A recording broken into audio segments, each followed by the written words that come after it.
Hello বন্ধুরা, দা info 365 এর পক্ষ থেকে আমি সুকান্ত আপনাদের সকলকে জানাই আন্তরিক প্রীতি ও শুভেচ্ছা।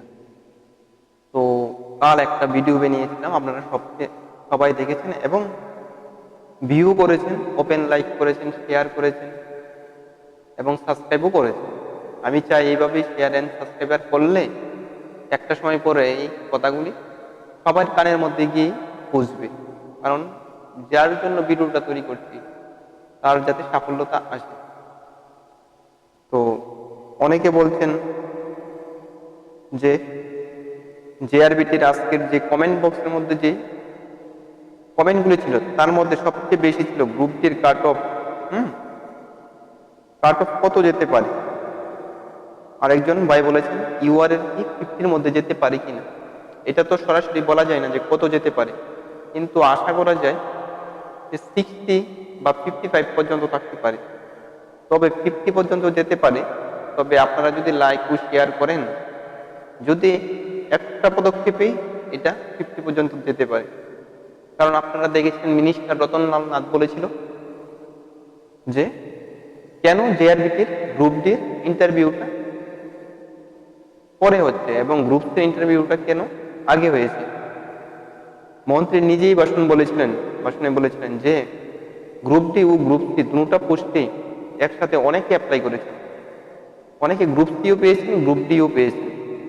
তাই কাজে যদি গ্রুপ সি তারা কমপ্লিট হয়ে যায়, আগে চাকরির অফার দিয়ে ফেলে, তাহলে গ্রুপ ডিতে ইন্টারভিউ যাবে না ইন্টারভিউর জন্য। তাহলে ওখানে দেখা যাবে বিভিন্ন লোক কমে যাবে এবং কম্পিটিশনটা কমে যাবে। সেই জন্য তো আমি কিসের জন্য বলছি, লাইক ও শেয়ার বেশির জন্য করার জন্য এবং সকলের মধ্যে কিসের জন্য পৌঁছানোর জন্য, যদি কোনো কারণে এটার মধ্যে যে ক্যান্ডিডেট রাখা হয় বেশি, তাহলে হয়তো 50 পর্যন্ত রাখা মানে এর মানে কি মেরিট লিস্ট যাতে বাড়ানো হয়। মেরিট লিস্ট যদি এক্সট্রা আরো 500 রাখা হয় তাহলে অবশ্যই 50 পর্যন্ত যেতে পারে। 500 কিসের জন্য আমি রাখার জন্য বলছি, অনেকেই হয়তো এই স্যালারিতে জয়েন নাও করতে পারে। কারণ অনেকে ইন্টারভিউ ফেস করেছেন এবং ইন্টারভিউতে গিয়েছেন, দেখা যাচ্ছে অনেকেরই কোয়ালিফিকেশন হাই ছিল, হয়তো এমটেক। আমি একজন দেখেছিলাম বিডিএস ফর্ম ফিল আপ করেছিল, যেহেতু বিডিএস ফর্মটা ফিল আপ করেছিল হয়তো উনি কোনো একটা প্রাইভেট সংস্থার মধ্যে বড় লেভেলে একটা চাকরি পেয়ে গিয়েছে, তাহলে উনি এই কম্পিটিশনের মধ্যে নাও আসতে পারেন।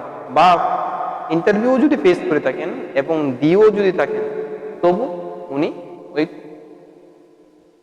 যেই জবটা পাবেন তার মধ্যে অ্যাকসেপ্টেড নাও করতে পারে।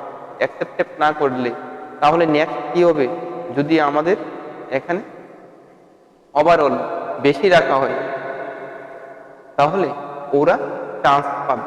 আর যদি ওটা মেরিট লিস্ট বাড়িয়ে না রাখা হয় তাহলে ওরা চান্স পাবে না।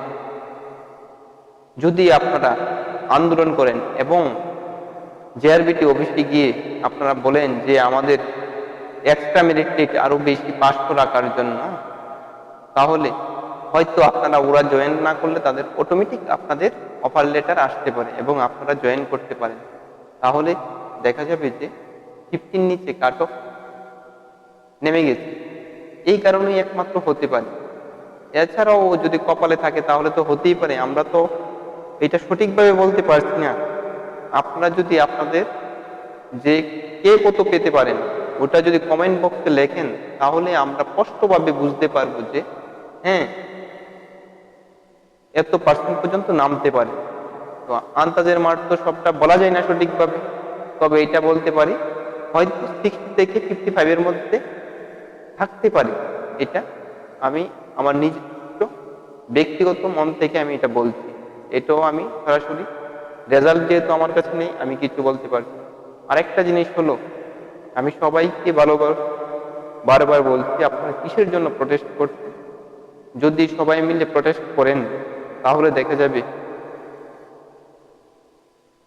জেআরবিটির যেই সেকেন্ড জেআরবিটি হবে ওটা তাড়াতাড়ি হতে পারে এবং পদক্ষেপটা যদি তাড়াতাড়ি হয়ে যায় তাহলে বিভিন্ন বাইরে বলেছেন যে বিএ পাস করেছে, কিন্তু ওদের ওভারএজ হয়ে গিয়েছে। যাদের তো হয়ে গেছে, যাদের হয়নি তারা যদি বেশি করে লাইক করুন এবং সাবস্ক্রাইব করুন, হয়তো সরকারের মনের মধ্যে গিয়ে লাগতে পারে ব্যাপারটা, এবং তারা দ্রুত ডিসিশন নিতে পারে আরো ইন্টারভিউ ছাড়ার জন্য। আপনারা বেশি সংখ্যক মানুষ যা চাইবেন তাই সরকার কাজ করতে হবে। কারণ দেখেন আপনারা ইলেকশনের সময় সাধারণ মানুষকে কত প্রতিশ্রুতি দেওয়া হয়, কিসের জন্য দেওয়া হয়? আসল কথা হলো সাধারণ মানুষ যেদিকে চাই সরকার ওই দিকেই চলতে চাই। আর যদি না হয় তাহলে 10,323-এর মতন হবে। 10,323-এর একরকম হয়েছে কেন? যেমন কলকাতার মধ্যে আমরা দেখি 27,000 লোকের, এরকম হয়েছে কেন? সরকার বলেছে কালকে দেবে, পরশু দেবে, এই সব করে একটা সরকারই, যেমন এখানে 25 বছর ছিল, ওখানেও প্রায় 20 বছর বা 10 বছর ধরে একটা গভর্নমেন্ট তৃণমূলের চলছে। চাকরিগুলি লাস্ট সময় দিয়েছে কেন? ওদের চাই ইলেকশনের সময় কিছু চাকরি দিয়ে ইলেকশনের বৈতরণী পার হওয়ার জন্য। আমরা চাই সবাই যদি সচেতন হন তাহলে নিশ্চয়ই ইলেকশন বৈতরণী পার হওয়ার জন্য চাকরিগুলি ছাড়বেন, এর আগেই চাকরিগুলি ছাড়বে।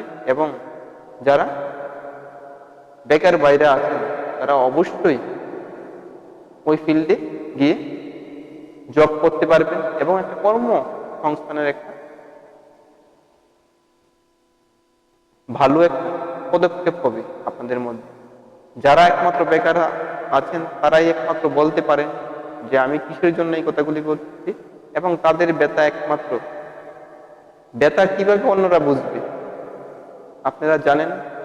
যদি কান্নাকাটি না করে, মা বাবাও কোনো কিছু দিতে চায় না, ঠিক আছে, আপনি কিছু নষ্ট করে ফেলেন, আর এটা তো সরকার, আপনার মা বাবাও না, তাহলে আপনাকে তো কিছু না কিছু করতে হবে পাওয়ার জন্য। আজকে আমি একটা দেখলাম যে সমস্ত বামপন্থী যুব নেতারা